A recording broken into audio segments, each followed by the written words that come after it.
All right, one other thing I want to do a quick mod video just to show how that super cleaner mod works and how you can use it to manage inventory. So we're kind of stuck here at the moment. Like we got the building mostly built. We're just two building supply building material short. He doesn't have it in stock yet. It may be another day or so. I'll just keep checking back. One thing I try to do in the meantime is just keep these guys busy and doing something somewhat useful. So I just told them to go over here and mine copper. While they're doing that, you'll notice I just put them in sneak mode. That way I can run it in fast mode and then just be notified if it changes color that somebody's seeing them and see if it's like somebody coming up to attack them or something and just be ready for it. But oh yeah, so let's talk about the super cleaner. Let's just use this. This is how you can use this thing. So I'm going to go ahead and go to camping. It's going to show up under the camping list, and I'm going to put it here. You can basically put it anywhere. It's a little bit cheap because you don't even need to. I mean, cheaty, I guess, because you don't even need any building with supply. It's kind of like a campfire or whatnot. You can just put it anywhere in the wild. And it just puts a box. Now that I have those boxes, I have a container, and I can basically just use it to like put all my material, my stuff in. Now you'll notice, like this now it doesn't have the stolen. Probably should show that actually. So this is stolen. I put it in there. It's no longer stolen, so I can put it back in my inventory and it'll stack in my backpack. That's what I use it for basically. The other thing is like it's just a big container, so I can just, it's like the equivalent of throwing everything on the ground and then reorganizing your gear, in my opinion.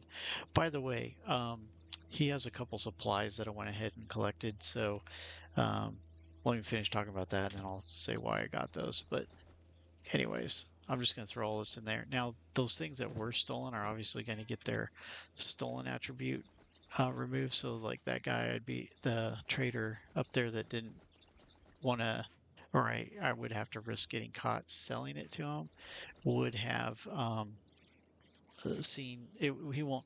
I could sell it back to him now. It's kind of cheating.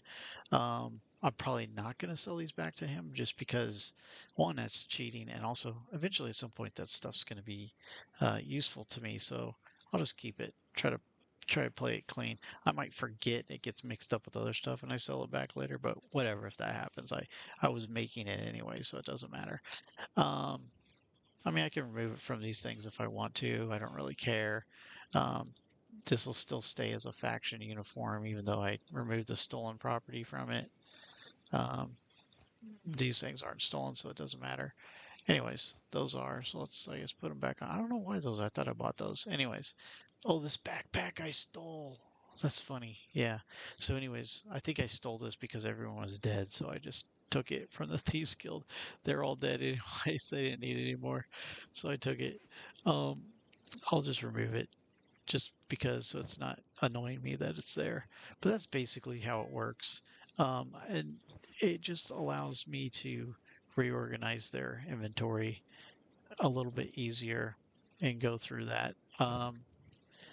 So, oh, the other thing I was going to show. Oh, by the way, if you want to move inventory between characters, you can open the inventory on one character and then click that little circle button and then go open the other person's. And like I could give this to him, like just move stuff back and forth between characters, which is something you can do. The one thing I just wanted to show, this is the difference between the default vanilla Thieves backpack and the Darkened Adventurers backpack. So this one's definitely better. Um, it's a little bit wider. Why is that good? That's good because this one, the big weapons that fit in this full slot, I don't think. Let's count 1, 2, 3, 4, 5, 6, 7, 8, 9, 10. 1, 2, 3, 4, 5, 6, 7, 8, 9, 10. Oh, they do fit in this one, but they also fit this one. So this is one of the reasons why this is one of the better backpacks to have in the default vanilla game. But the biggest thing is that it does do is it, like you saw, it can stack items too high. So like the meat, two, two, two, two. It just allows you to carry a little bit more gear and gets a little less annoying as you're out in the wild. I can have two bolts. This uh, rice weed stacks too high. I don't know. It's just a little bit better. It's not totally over the top. It does give you like an advantage to it doesn't penalize your combat speed, so it's a bit um, cheaty and OP in that regard because I think most backpacks do just at least just a little bit. Let's look at this one. Yeah, it gives a -2 combat skill. Yeah, it's a little bit better than this one. It doesn't impede your stealth effect or your combat speed effect or anything. This one's pretty good. So this is why this one is pretty good default game. This one gives you a little bit advantage to stealth. Don't ask me how a backpack would help you with stealth, but whatever. That's the only thing. I wish that wasn't there. And the dodge thing. I wish it just didn't have those attributes. Other than that, I would absolutely think it wasn't really cheating at all. It's a little, but whatever. It is what it is. I like this backpack a lot. I use it all the time. I want to get all my characters that backpack. It just makes life easier as you play through. Now, the last thing I'll just say real quick, I ran to this town because I thought maybe they would have some more building materials while waiting for this guy to get restocked. So I sent Zog and I sent him. I knew this town was over here. This is another United Cities town out here. There's more United cities than uh, any other type of faction city in the world. But this was there, so I thought, well, let me go see if they have any. They just had this kind of a dinky town. They only had a farm shop. But since I was there, I was like, oh, farm shop. Eventually, I'm going to want to research how to. You have to research everything. So I wanted to research how to farm all these things at some point soon. So I was like, oh, I'll take the opportunity since he doesn't have any building materials. I'll grab two because you need two of each of these things to be able to do that research. So that's why that's in my inventory because I need two to research wheat straw, cotton, rice weed, and cactus. So these are all things you can grow to make food and fabric and stuff like that later. There's two other crops. The other one is vegetables or like green fruit, which looks kind of like a big eggplant. I don't. I think you have that ability from the get-go. That's the one thing you can grow. It only grows well in, yeah, so you can build a vegetable farm from the start. So you don't have to read, that's the one you don't have to research. So like I said before, if you wanted to play as like a poor farmer, you could start out and just grow vegetables and and be a vegetable farmer and that would actually be kind of funny. And I may should try to do that sometime. I never have. That would be kind of cool. Anyways, that's why I bought that stuff. There's one other crop you can grow, and that is hemp. Hemp you can find around at various, probably most likely at a tech hunter vendor, like a supply shop. But the easiest place to get it is in the swamp. Swampers love their drugs, and hemp is not necessarily. You can make drugs in the game and be a drug dealer, by the way. So take that for what you want. You can make hashish out of the hemp, um, but and go sell it and smuggle it and stuff. But in the swamp, which is this green region over here, there's a lot of hemp. And that's where it's the easiest place to acquire hemp to be able to grow it. So you got to get some so you can start your own farm and whatnot and have the conditions to grow it in, which we'll cover later at some point. But the hemp is easiest to get there. So that's it. And we'll we'll stop it there. We'll talk to you again next time. All right, so our back. I wanted to take a quick moment to show too how job prioritization works, since this was an opportunity to do it. So this guy just mined a little bit of copper, and I will admit I totally cheated and, and sold the copper and armor plating back to the guy. I was like, whatever, I don't care. Um, it wasn't like it gave me that much, so I didn't feel that bad about it, but that was kind of cheap of me to do. But anyways, I did do that.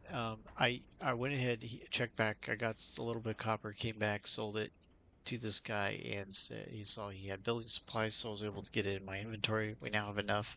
I think we need two more. It looks like to finish building this building. So I wanted to show real quick how um, job prioritization works. So you'll see she has engineer, obviously medic, splint kit, rigging, and engineer, and then mining the copper. So I'm good. She now has building supply that she can finish building this with. So I'm just going to tell her to move here so she's not doing anything. and watch her. So she'll stop. She goes, okay. Immediately she went over and decided to start engineer. Now she's adding the building supply to the building. He's out here mining, and we'll watch as soon as he finished.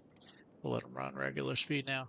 As soon as she finished adding the building supply to the building, he's like, "Oh, my next job, my more higher priority job is engineering. So I'm gonna go help her finish building the building because now it has the components needed to complete the construction." So there they go. They're gonna finish that up. I'll speed it up so they get done. There you can see the building completed. Boom, it's finished. All right, so this cool thing. I got this. We can go inside. But that just kind of to demo like how you can prioritize jobs for people, especially when you have a base or like in this situation. I could have micromanaged and just clicked it and told them to go do it, but um sometimes I'm just lazy. It's like, oh yeah, I'll forget that they need to go do that or something. I just give it the job to them, and I can always just take it away. And like, we don't need to build that anymore. We are going to build some more stuff, but uh, we can just get rid of that, and there we go. So, anyways, that was it. That was a short one. I just wanted to give a quick demonstration of how job prioritization worked and how it affect like what people are doing. You'll notice also, even though I just took that job away, there as soon as they were done building this, they were ready. They like started running back out to go mine the copper because they're like, "Hey, we're done with this. Let's go ahead and let's go back to do it. What's the next job on the list? Oh, we gotta go do that. Okay, let's go do it." So there they go.